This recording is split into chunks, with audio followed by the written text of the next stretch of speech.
Olá, você que me segue no Rodrigo Silva Arqueologia. Nós estamos de volta para mais um vídeo, dessa vez um vídeo especial, porque eu estarei visitando o MAB, vou mostrar algumas partes do MAB para você em primeira mão, coisas que eu ainda não mostrei aqui em nenhum vídeo da internet, e eu estarei na companhia de uma grande amiga que pela primeira vez vai mostrar Israel aqui no Brasil.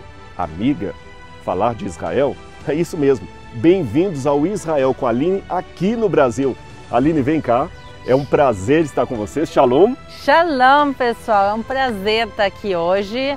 Como brasileira que mora em Israel, estou muito orgulhosa de ver um pedacinho de Israel tão bem representado aqui. Então, muito obrigada por abrir as portas aqui do museu para a gente. O prazer é todo nosso, mesmo porque eu sei que 90% do que nós vamos ver, para a Aline, ela já conhece, ela já vive com isso em Israel. A novidade é que ela está vendo isso agora no Brasil. E você sabe, a Aline tem o coração 50% israelense e 50% brasileiro. É até difícil falar ali qual dos lugares ela ama mais.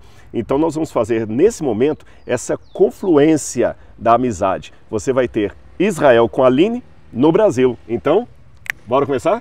Então, vamos começar. Vamos lá, pessoal. Aqui, Aline, nós vamos abrir as portas desse jardim da Bíblia.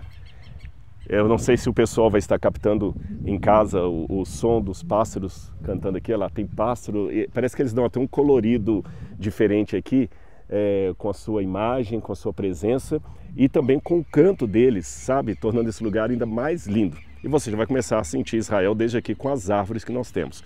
Só para você entender, e o pessoal também, para você que mora em Israel há muitos anos, conhece o Oriente Médio, a paisagem bíblica se mistura com o que você vê todos os dias. É lógico, Jerusalém é uma cidade moderna, Tel Aviv e tudo mais, mas você sai um pouquinho de Jerusalém e vai para a região do Mar Morto, você praticamente está vendo a mesma paisagem dos patriarcas.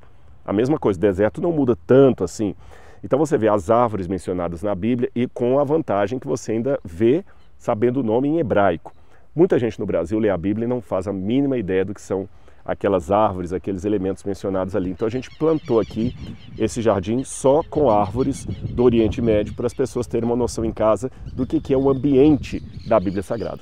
Exatamente, que a gente tem que lembrar que a Bíblia foi escrita em um tempo específico. Obviamente, ela é válida para os dias de hoje como é naquela época, mas ela foi escrita num contexto histórico e também numa localização geográfica específica.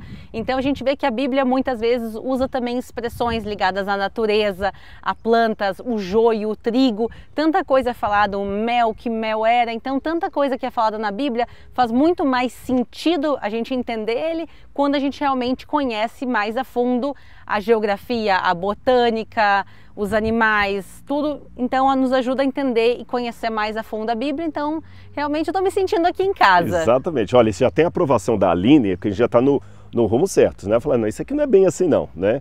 E aliás, só para antes de mostrar as árvores aqui, comentar um pouco com a Aline sobre cada uma delas, a gente vai batendo um papo aqui a relação daquilo com a Bíblia.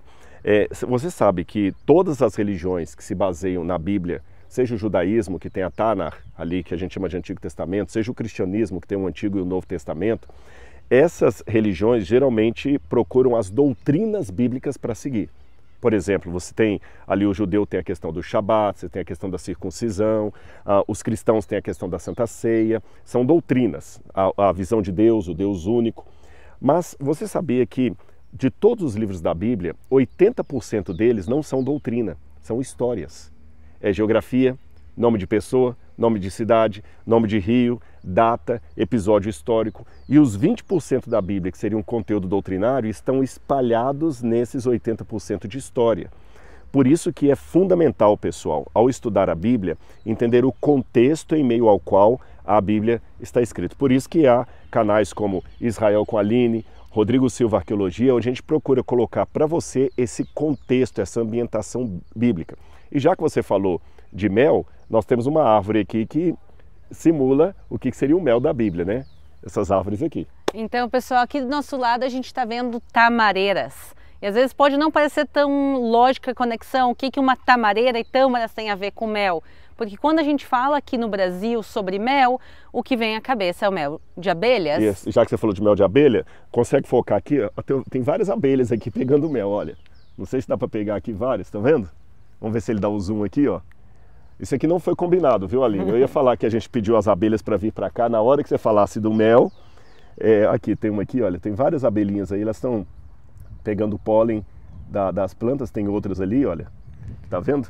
Eu ia falar que a gente tinha contratado abelhas para estarem aqui na hora que a Aline falasse do mel, mas eu ia estar mentindo, então foi uma feliz coincidência. E justamente a gente vê uma abundância aqui na natureza que a gente não tem em Israel da mesma maneira. Aqui a gente está parados e a gente está vendo a quantidade de abelhas e flores. Em Israel, mais de 60% do que hoje em dia em Israel é deserto. Então, na maior parte das regiões de Israel não tem abelhas e abundância de mel como a gente conhece mel de abelhas. E sim, a maior parte das vezes, quando a Bíblia se refere a mel, ela se refere ao mel de tâmaras. Então, aqui a gente tem essas tamareiras. Elas criam um fruto que ele é bem doce, então ele é espremido, dessa fruta se tira uma coisa que lembra o mel aqui do Brasil. O pessoal não fala muito de melaço de cana, que faz aquele mel de cana de açúcar, fica parecido com aquele mel de cana de açúcar, até a consistência dele, e é muito gostoso, muito saboroso. Exatamente, e aí esse mel de tâmaras é muitas vezes o que a Bíblia se refere a mel. Muitas vezes a gente conhece, por exemplo, a expressão, a terra que mana leite e mel. A gente acredita que, por exemplo, nessa expressão, o leite não é leite de vaca, é leite de cabra, de outros animais que tem na região em bem mais quantidade, e o mel é o mel de tâmaras. Então, a terra de Israel mana leite de cabra e mel de tâmaras. Essa é a origem verdadeira, provavelmente, dessa expressão que a gente tanto usa até os dias de hoje em Israel. E por que cabra? Porque assim como não tem grande florada em Israel, lembra que ela falou mais de 60% do território do atual Israel são desertos, da mesma maneira que você não tem tantas flores, você também não tem tanta pastagem para um gado de grande porte. Então tem que ser realmente cabras, ovelhas, esse tipo de animal assim menor, é mais fácil de conduzir. A gente vê muito no deserto os pastores de ovelhas e eles usam então geralmente o leite de cabra, que também é muito gostoso. O iogurte de leite de cabra é muito bom. Agora nós vamos para cá. Aline, tem outra árvore também aqui que é mencionada na Bíblia. Ela está meio tristezinha essa aqui porque agora, no momento que estamos fazendo esse vídeo, o Brasil teve um período de grande seca e muitas queimadas. A Aline acabou de chegar ao Brasil, tem ontem você chegou, Isso, ontem eu cheguei. Do dia que nós estamos gravando o vídeo aqui. Mas o Brasil passou, não sei se você viu as matérias, muitas queimadas e muito seco. Está bem seco mesmo o clima, está atípico, nós estamos passando um problema de sequidão, então as plantas estão sentindo.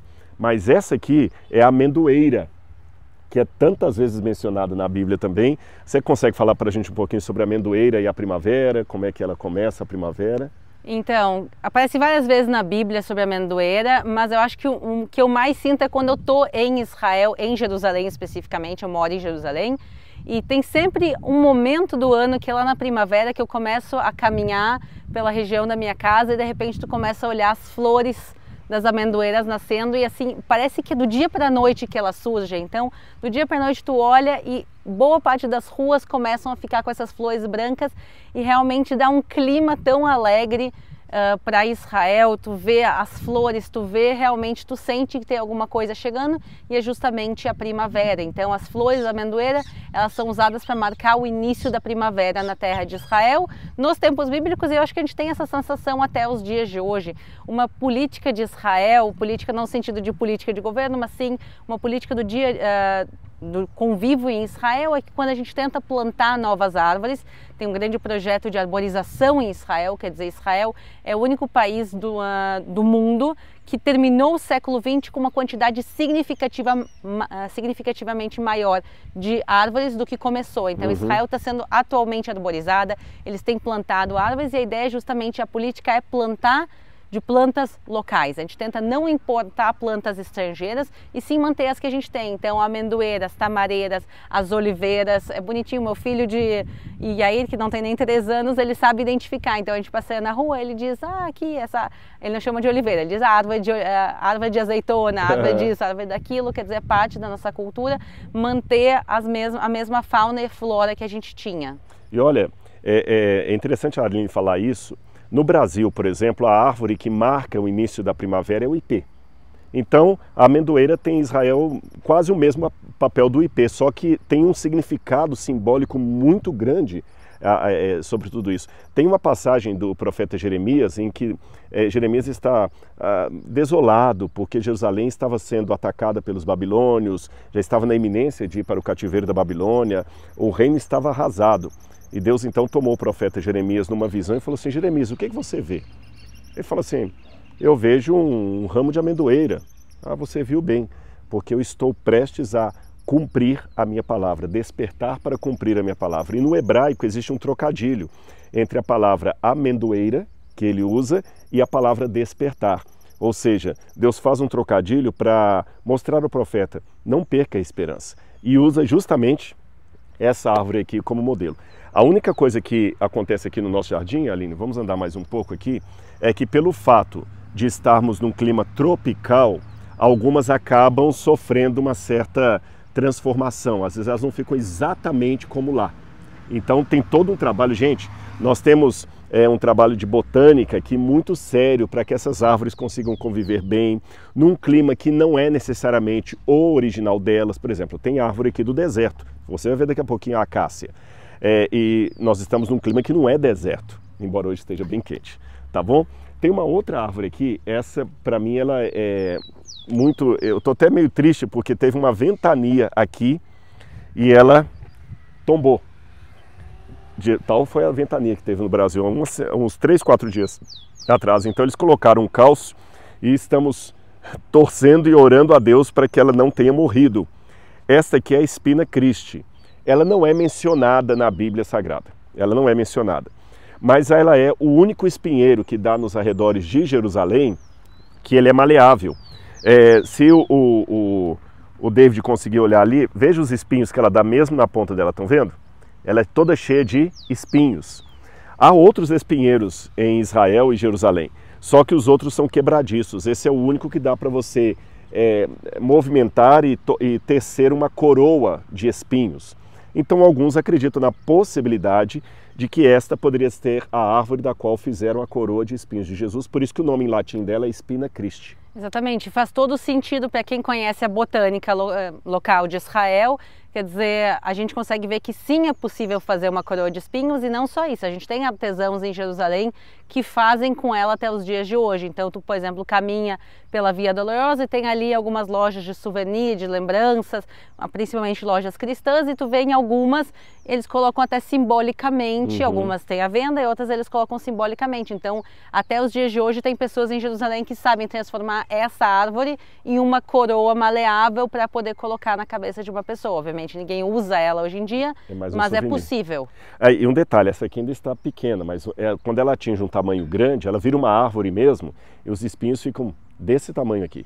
Sim, onde hoje em dia tem desses espinheiros muito grandes é no Monte das Oliveiras. Então tu conhece com certeza, mas quem for para Israel, procurem em Dominus Flevit, na igreja de Dominus Flevit em Jerusalém, tu vê umas enormes dessas e uns espinhos assim, olha, que são realmente de arrepiar. Aliás, uma coisa que eu queria retomar da nossa fala, Aline, é porque você fez um comentário ali, que eu ia até também acrescentar algo e acabei esquecendo.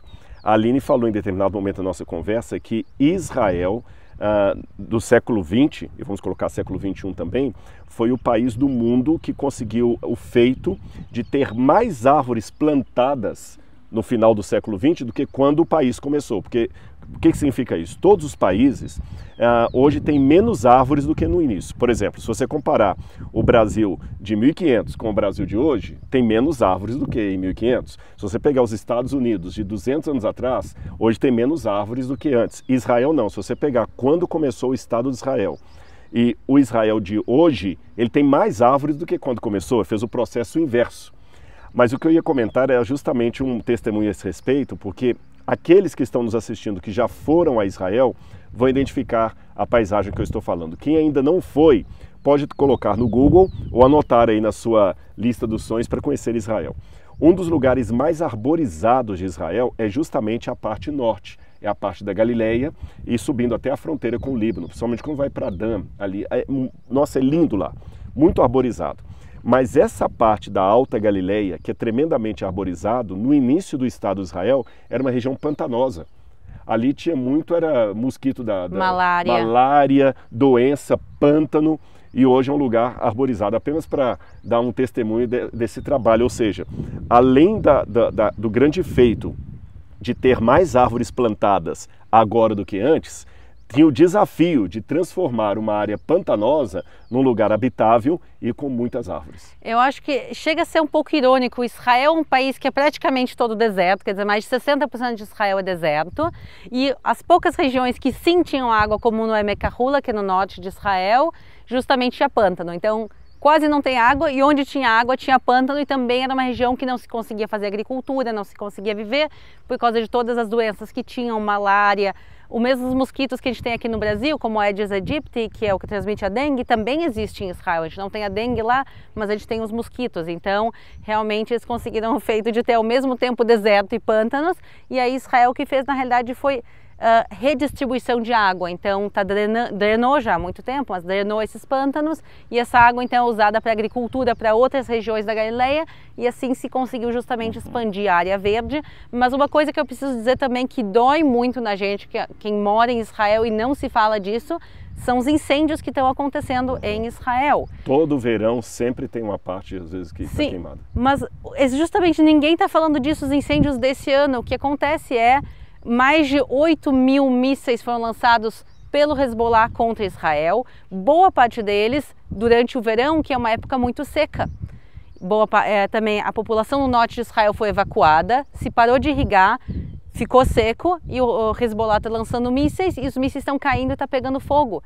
Não só Israel está sendo destruída pelos mísseis, como os mísseis estão causando incêndios florestais. Então, boa parte da zona de Israel do Norte, que foi arborizada nos últimos 100 anos, que Israel lutou tanto para arborizar, agora, nesse momento que a gente está falando, eles estão queimando, porque não tem suficiente bombeiros também no norte de Israel, já que a região está evacuada. Então, boa parte da natureza também está sendo destruída. Então, o terrorismo não está só destruindo, o meio ambiente também.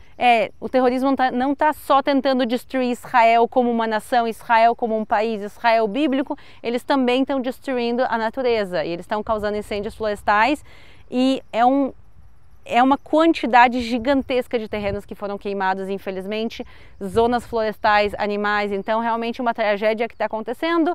Enquanto a gente fala de tudo que Israel fez para conseguir arborizar tudo, a gente está vendo agora nesse último ano tanto sendo desfeito, mas a gente sabe que a gente vai voltar e vai reflorestar quantas vezes for necessário. E a custo de muito trabalho, porque tudo isso que a Aline está falando, imagina o seguinte: você já viu grandes incêndios no Brasil que aconteceram por causa de uma guimba de cigarro que alguém jogou? Uma guimba de cigarro, uma coisinha desse tamanho, fumado, que o camarada jogou ali, já pode fazer um incêndio de grandes proporções. Imagine então um foguete, um míssil, que o Iron Dome não pegou por qualquer razão, que atravessou, que caiu incandescente. Área aberta, que cai incandescente. Exatamente. Que é muito maior do que uma guimba de cigarro. Exatamente. O que acontece? Como funciona? Eles lançam milhares e milhares de mísseis. Israel não tem como, não deveria também derrubar todos esses mísseis. O que Israel faz é calcula para onde eles vão. Se eles vão para áreas habitadas, Israel derruba eles no caminho ainda. Mas se calcula que eles vão cair em áreas abertas, áreas descampadas, se deixa eles caírem. E justamente o que são áreas descampadas? Florestas, zonas verdes, toda zona que justamente não tem presença de cidades, mas tem a presença de natureza. E justamente por isso, a grande maioria dos mísseis do Hezbollah que caíram dentro de Israel durante esse ano todo, caíram justamente em zonas de florestas e zonas verdes. E o míssil cai, causa um incêndio. Lembrando uma coisa também, quando fala do Iron Dome, a gente imagina como se fosse assim a Liga da Justiça, aquele desenho animado, que tinha uma cúpula assim, invisível, e que todo foguete vai, puf, bate e cai. Não é bem assim. O Iron Dome, na verdade, é um sistema inteligente que ele calcula a trajetória do foguete ou do míssil, não importa, e porque você pode perguntar, alguém pode ouvir você falando e falar assim, mas por que Israel então não derruba todos? É porque o custo operacional e financeiro para derrubar cada míssil é muito grande. Eu não vou falar uma cifra aqui que eu tenho medo de errar, mas eu já ouvi umas duas, se você tiver pode até dar um número. Mas eu ouvi falar assim, estou falando de milhares de dólares, não vou dar de cifra fechada para não errar, mas são milhares de dólares que Israel gasta para interceptar cada um dos mísseis ou foguetes que vem. Agora, se você gasta milhares de dólares para interceptar apenas um, imagina centenas vindo de uma vez. Quem vai pagar essa conta?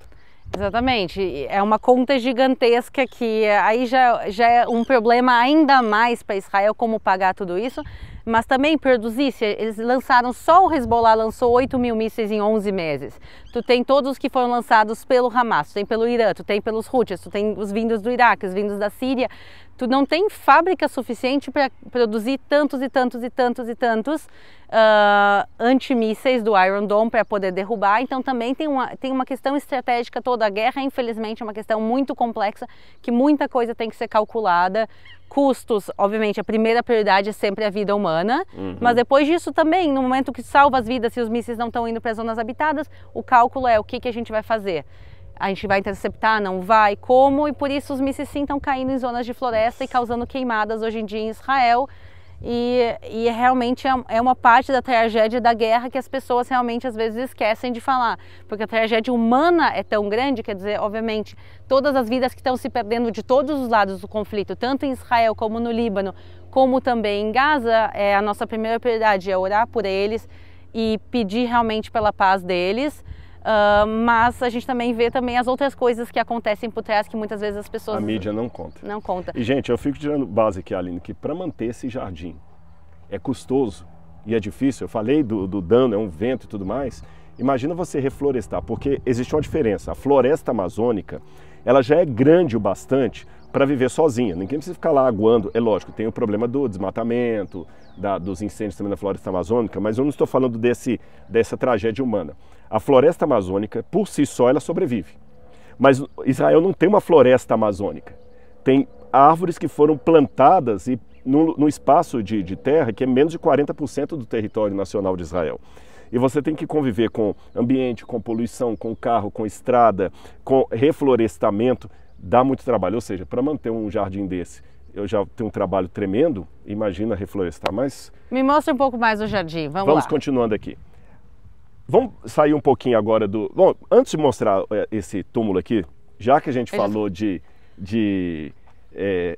árvore em Israel e fazer de novo, eu acho que vem bem a calhar que a próxima árvore que está aqui é justamente a romã. Inclusive, vou pedir o David para mostrar aqui, Aline, ela está até produzindo frutos já, olha que lindinho. A romã, gente, ela é tão importante na cultura de Israel, na história de Israel, na história do Israel bíblico, que até na veste do sacerdote ali no Antigo Testamento, ou na Tanar, eles tinham que colocar na veste também alguns sinetinhos e algumas romãs que ficavam também na veste dele. A romã fez parte, inclusive, de símbolos judaicos, em sinagoga e muitas coisas. Aline, fala pra gente um pouco o que a romã simboliza na cultura de Israel e especialmente o Israel bíblico. Então, a Bíblia nos conta que Israel foi abençoada com 7 tipos de plantas. Eu já achei aqui algumas delas, eu imagino que todas elas devem estar aqui. Então, a gente tem as tâmaras, a gente tem as azeitonas, a gente tem o trigo, a gente tem cevada, a gente tem também a romã, claro. A gente tem a uva. Cada uma dessas plantas foi escolhida justamente pela importância bíblica dela. E a romã, ela está conectada também com a época do Ano Novo Judaico, que é justamente agora a época que a gente está terminando a época das grandes festas, que é a época de setembro e outubro. Bom, em Israel e no mundo também, setembro e outubro é a época que a gente comemora o Ano Novo. E quando a gente abre a romã, tem muitas e muitas e muitas sementes. E a gente fala no Ano Novo, a gente tem uma bênção no judaísmo que a gente fala que o nosso ano novo seja cheio de mitzvot, como a romã é cheia de sementes. Mitzvot são boas ações e mandamentos bíblicos. Então, a gente tem sempre o costume, na época aí do Ano Novo Judaico, de comer romã. A gente come, inclusive, no próprio Ano Novo, quando a gente faz a cerimônia religiosa, a gente come e a gente diz, olha, que o nosso Ano Novo... Come a semente, no caso. Tem o suco de romã também, que é muito gostoso, né, em Jerusalém. Sim, exatamente. Vale muito a pena. Quem for para Israel, tomem o suco de romã. E a romã de lá é uma grandona, assim, vermelha, sabe? Muito bonita. A do Brasil fica pequenininha. Sim, outra vez, por causa do clima, que aqui é diferente, mas em Israel elas realmente são grandes. É bem mais de 1 quilo que tem cada romã, elas são grandes e por isso, se aqui numa dessas já tem várias sementes, quando tu abre uma que tem aí 2 quilos, tu vai ver que realmente tem muitas e muitas sementes e isso a gente deseja também e desejamos a todos vocês, que a gente tem agora esse ano novo que a gente está tendo, 5.785, a gente está começando em Israel agora há pouco tempo. Esse é o de acordo com o calendário judaico. Estamos no ano de 5.785. Exatamente. Então, que nosso ano seja realmente cheio de boas ações e mandamentos bíblicos e que a gente possa ter um ano melhor e também doce como a Romã de Israel. Muito bem. Aline, vamos fechar essa nossa primeira parte aqui, o vídeo de hoje, isso aqui. Você sabe que tem um significado muito importante esse elemento aqui, tanto para o judaísmo quanto para o cristianismo. Por quê? Para o judaísmo é o típico túmulo do segundo templo, como os judeus sepultavam seus entes queridos na época do segundo templo, na época de Jesus de Nazaré. E para os cristãos também tem um significado importante, porque remete à história da ressurreição de Jesus, quando ele ressuscita no domingo, quando Maria Madalena vai com outras mulheres ao túmulo. Então aqui a gente tem a oportunidade de mergulhar a pessoa na terra bíblica, seja do ponto de vista judaico, seja do ponto de vista cristão, explicando como era sepultar alguém nos tempos da Bíblia Sagrada. Exatamente, e eu acho que também é muito compatível que a gente esteja do lado de fora, num jardim, vendo o sepulcro, porque quando a gente está, hoje em dia, com o nosso pensamento de Brasil, quando a gente vai buscar um sepulcro, a gente vai no cemitério, e é um sepulcro do lado do outro, muitas vezes no meio da cidade, ou muito próximo da cidade, e a gente tem às vezes uma sensação um pouco urbana quando a gente vai num cemitério.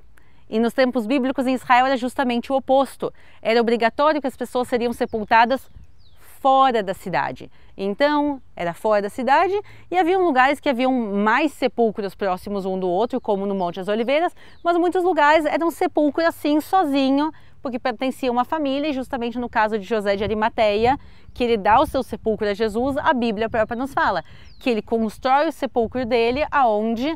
No jardim dele. E nesse caso também é importante destacar que quando a Bíblia fala de jardim, não é um jardim de flores, pessoal. Era muito, muito, muito raro naquela época ter um jardim de flores, porque a água é escassa. Tu vai usar pouca água que tu tem para irrigar e não faz muito sentido tu irrigar plantas que tu não pode comer. Quando a Bíblia fala de jardim, ela na realidade não se refere a jardim de flores, e sim a um pomar. Então, onde era o sepulcro de José de Arimateia, em volta tinha um grande jardim cheio de árvores frutíferas. A gente não sabe de quê, serão azeitonas, serão romãs, serão tâmaras. Mas eram árvores da terra.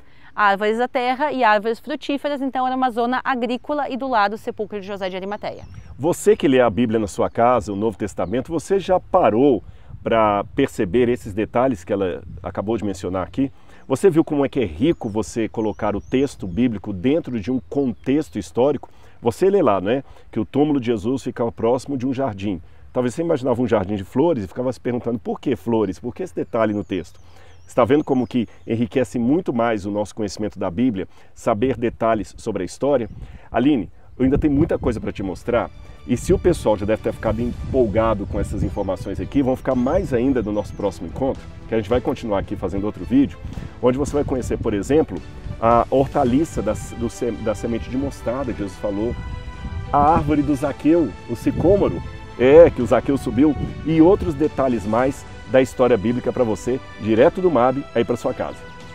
Então, pessoal, espero que vocês tenham gostado aqui de se sentir em Israel através do Brasil, e nos vemos então na semana que vem. Até lá, tchau, tchau.